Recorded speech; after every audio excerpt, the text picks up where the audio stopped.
This is ancient Egypt. Who didn't love ancient Egypt? Well, first off, let me just say that I did not put this quiz together to outsmart you. It's actually because I have no idea what I'm doing, but I know you are going to do great. And now, let's see how much you really know about ancient Egypt. Okay, we all know that these pyramids are real. We don't know exactly how they were built, though. There are many theories, but nothing concrete. For example, some think they built them with ramps, while others believe aliens just magically built them overnight. They were made over 4,500 years ago and still stand today. But one thing we do know is that each stone block weighs 2.5 tons. Imagine having to move that many heavy rocks without any modern tools. By the end of their construction, there were about 2 million limestone blocks and 4 million granite blocks. This means that each pyramid needed around 10 million stones. And if each block weighed 2.5 tons, then that's 25 million tons. Pharaohs were kind of like gods on earth. Everyone believed they were chosen by the gods and were responsible for maintaining Mat, which was the ancient Egyptian concept of truth, justice, balance, and order. One of the most famous pharaohs was King Tut. He took the throne at age 9, died at 19, and he had quite the cursed tomb. First off, it was discovered in 1922 by British archaeologist Howard Carter. He would have just long enough to see the discovery. Then shortly after the tomb's opening, several people involved in its discovery and exploration fell ill or met with bizarre accidents. In fact, Carter's financial backer, Lord Carnarvon, died from a mosquito bite that got infected. There's also the story of the so-called death mask. After removing the mask from the coffin, it was placed on display in the British Museum. Many claimed that bad things happened to them after looking into its eyes. Some said they felt watched or cursed. Well, it looks freaky. It's possible that some of these stories are just myths, but the fact that Tutankhamun's tomb was opened less than 100 years ago means that we can't be sure. Cleopatra was the last pharaoh of Egypt. She ruled in 69 to 30 BC and famously lived in luxury. Also, she wasn't even Egyptian. Her parents were Greek, and so was she. If you thought mummies were scary, wait till you hear about mummification. During the process, workers would remove the brain through the nose with hooks. That's right, the nose. The stomach and intestines would then be removed, followed by the lungs and liver. Finally, the body cavity would be washed and filled with linens. Then it would be sewn up and covered in plaster. So why didn't they just cut open the belly button? Well, they saved the best for last. They left the heart inside because they believed it was the organ that held the soul. If you think this sounds gross, just wait. Natron, a naturally occurring salt, was used to dry the body. The problem is that animals often burrowed in the piles of natron, meaning that sometimes a mummy would start moving when archaeologists unearthed it. Ooh. Hieroglyphs are probably the most recognizable symbols of ancient Egypt. And similar to the Egyptian language, hieroglyphs include logograms, phonograms, and determinatives. It took nearly 1,400 years for them to be cracked. It wasn't until Napoleon invaded Egypt in 1798 that French soldiers found the Rosetta Stone. This is a rock slab inscribed with a decree issued at a temple in Memphis in 196 BC. It's the same text written in 3 scripts.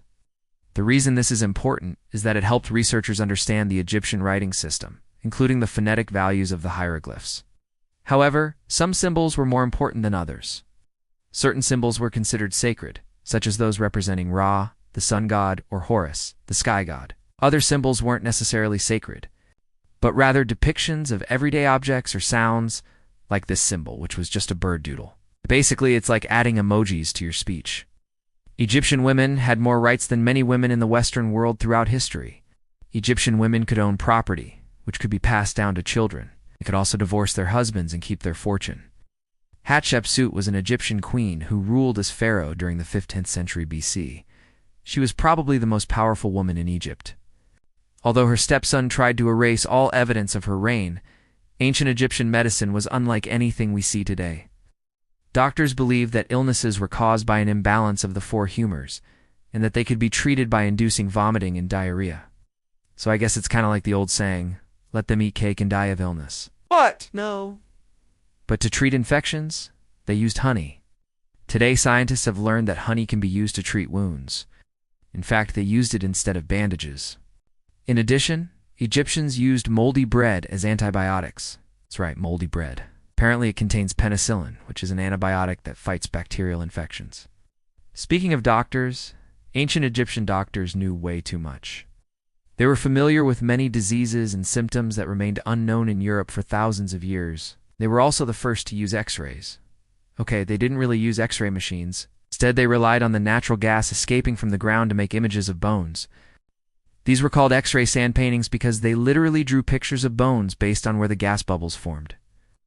The curse of the pharaohs has been famous since the 1800s. The belief was that anyone who disturbed the pharaoh's tomb would be killed. While it may seem like fiction, there is some truth to it. In 1826, Italian archaeologist Giovanni Battista Belzoni entered the tomb of the Red Pharaoh Maranta and soon became very ill. Years later, Howard Carter found King Tut's tomb, but he too became sick and suffered a painful death. But is this really a curse? Well, perhaps. There's something called toxic mold. It grows when there's high humidity, which is perfect for Egyptian tombs.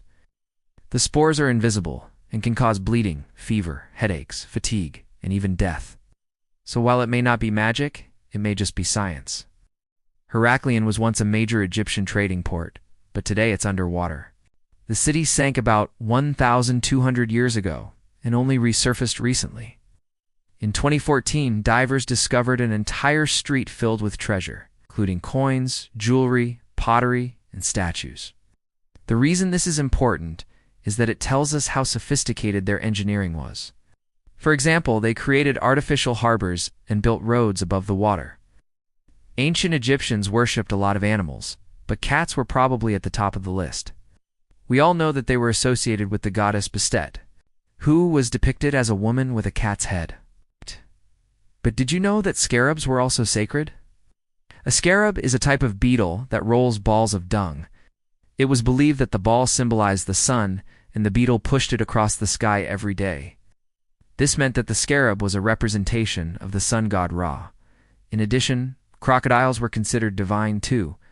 They were linked to the god Sobek, who was usually depicted with the head of a crocodile and the body of a human. There isn't just one answer to this question, but one of the most popular beliefs is that the long and complicated system of trade routes created an imbalance in power and wealth. Another theory is that ancient Egypt experienced a sudden climate shift that led to crop failure and famine. Yet another belief is that it was simply the natural order of things, that as no civilization can last forever. As time went on, new cultures and empires rose. Eventually, Egypt's importance on trade routes diminished. Its culture and traditions began to fade away. Well, that's all for today. Which facts surprised you the most? Let us know in the comments. And remember, if you want to learn more about ancient civilizations, click here. See you next time.